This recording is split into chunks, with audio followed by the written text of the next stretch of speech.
नमस्कार जय जगन्नाथ। मनीष हूँ गोटे सामाजिक प्राणी। अच्छा कहले देखी बिना संपर्क रे से कौन बंची पारिबो? संपर्कर आवश्यकता बहुत अच्छी।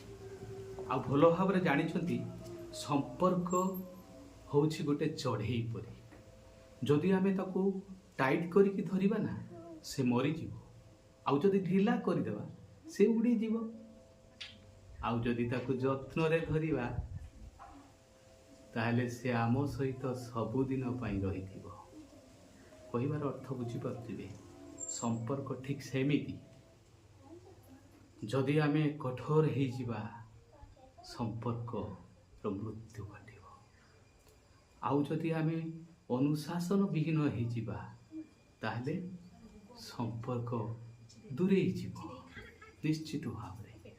आउ जदि जत्न रे रखिबा, केयर करिबा, भल पाइबा दबा, जहाकू जहा दरकार से अनुसार व्यवहार करिबा, निश्चित भाव रे संपर्क बांधी हबो। आउ से संपर्क डंगारे आमे ये भवसागर को पारी हे जिबा। जय जगन्नाथ।